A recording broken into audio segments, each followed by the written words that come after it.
વાઘોડિયાની વિવાદિત જમીન શ્રી સરકાર કરવાનો હુકમ। ભાજપ જિલ્લા પંચાયતના કારોબારી અધ્યક્ષે દસ્તાવેજ કરી લીધાનો આરોપ। નિલેશ પુરાણી પર 1 કરોડ 20 લાખમાં દસ્તાવેજ કરી લીધાનો આરોપ। વાઘોડિયાની ભાડાપટ્ટાની જમીન પર કોમ્પ્લેક્સ બનાવી દીધાનો આરોપ। પ્રાંત અધિકારીએ વિવાદિત જમીન શ્રી સરકાર કરવા હુકમ કર્યો।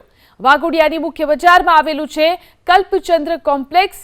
1964ના રેકોર્ડ મુજબ સુમંતલાલ જયસ્વાલે ભાડાપટ્ટે લીધી હતી આ જમીન।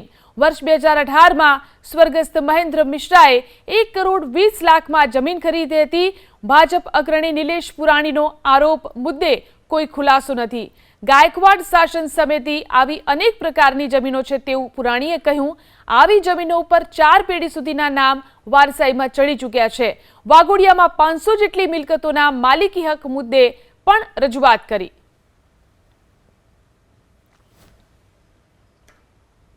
તો ભાજપ અગ્રણી નિલેશ પુરાણીનો આરોપ મુદ્દે ખુલાસો, તેમને આ મુદ્દે ખુલાસો પણ કર્યો છે।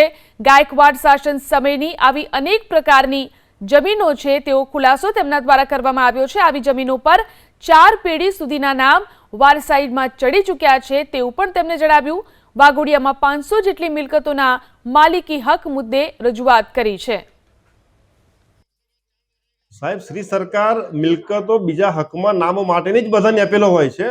હવે હું ફરીને કહું છું કે ગાયકવાડના સમયથી તન પેઢીઓના નામ ચડેલા કે 5-5 દસ્તાવેજો થયેલા અનેક આપના માધ્યમથી જણાવવા માંગીશ કે આશરે 2500 ઝેરોક્સો ની અંદર આ તમામ રેકોર્ડ માનનીય નાયબ કલેક્ટર શ્રી, માનનીય કલેક્ટર શ્રી, માનનીય મામલતદાર શ્રી સિટી સર્વેમાં તેમજ ગુજરાત સરકારમાં પણ હું પહોંચાડવાનો છું કે એકલા વાઘોડિયામાં લગભગ 2100 કોપી એવી છે અને 515 ઉપરાંત મિલકતો અને 1500 ઉપરાંત માલિકો એવા છે જેમના સત્તા પ્રકારનો પ્રશ્ન છે।